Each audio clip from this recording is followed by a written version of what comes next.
Non, je ne puis souffrir cette lâche méthode qu'affectent la plupart de vos gens à la mode, et je ne hais rien tant que les contorsions de tous ces grands faiseurs de protestations et les cyniques poseurs.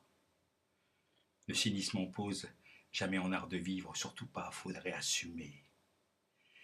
Gommeux à la petite semaine, qui n'ont jamais fait que lécher négligemment la vie, alors que la vie se croque à pleine gueule, comme les lions pour arracher une cuisse, une fesse, un éclat de rire.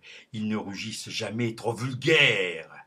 Ils couinent, musaragnent, et s'en veulent d'avoir manqué à leur légendaire stoïcisme. Un avis surtout, surtout un avis, est le bon, toujours, recta. Comme règle d'or primordiale, être capable dans la seconde d'affirmer le contraire de ce que l'on vient de déclarer. Il faut savoir aussi faire des effets de manche, avec son veston d'intérieur ou sa robe de chambre en soie, de poil, de cul, de suricate. Ce faisant, de belles arabesques devraient se dessiner, sortant de la pipe en écume de pot-au-feu. Non, il pointe, menaçant l'embout vers toi, à la moindre velléité, au moindre excuse de te demander pardon, mais les chasse-potes ont fait merveille aujourd'hui. Toi, tu repasseras demain, avec tes théories fumeuses, tes culottes sont prêtes, mon camarade. Nos bleus seront toujours blancs. On ne va pas voir la beauté des choses. Nos poètes, jamais assez maudits, trop simples. Nos films, jamais assez d'un réalisateur suédo-japono malgache qui est mort jeune. Et pourtant, il savait placer sa caméra. Nos chanteurs sont commerciaux, trop. Là, tu gardes tes pâturons, le muscadin va te gerber parmi les pompes. La vie est si ennuyeuse. Divertissez-moi, non finalement. Rien ne me sied, rien ne me va. Ah, que l'on m'écoute 2 minutes, je vous sortirai de cette fange. Personne n'écoute. M'étonne pas. L'univers est peuplé de rustres. Je hais le genre humain. Qu'ils disparaissent de devant ma face. Je crois que l'on reconnaît un con pas tant parce qu'il ose tout, mais au fait qu'il ne doute de rien.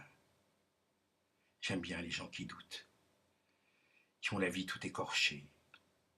J'aime bien la poésie, même la moldo-iranienne du XIe siècle. Si elle me plaît, moi, j'aime bien. J'aime bien Ben Sarad ou Voiture, Villon et Hugo, De Funès et Marcel Amont, Gérard Philippe et Toretton, Laurence Bady ou Monique Tarbès, Gaston Coutet et Renaud et Jane Vincent et Juliette Noureddine. J'aime. J'aime bien rire de tout, de rien, surtout d'un rien. Je n'aime pas rire d'un qui tombe ou qui tente et qui se plante. Ça ne me fait pas rire. Mais j'aime bien me moquer. Parfois, je le regrette un peu, mais j'aime bien. J'aime bien quand mon pote Ilès m'écrit en imitant l'accent de chez lui. Ou quand Michel imite Malraux, ou s'écrie « Ma biscotte, ma biscotte !» à la manière de Serrault. Tout ça, j'aime bien. J'aime bien les gens, tout le monde, même si je suis indifférent aux 3/4. J'aime bien l'idée que quelque part, il y a du monde. J'aime bien voir passer des filles en organdie ou en jean. M'en fous. Après tout, ce que j'aime, c'est voir passer une fille. Si elle sourit, ma journée sera chouette. À chacun ses superstitions. Et c'est de mon camarade, mon ami, Jean-Michel Ansart. Merci, Jean-Michel.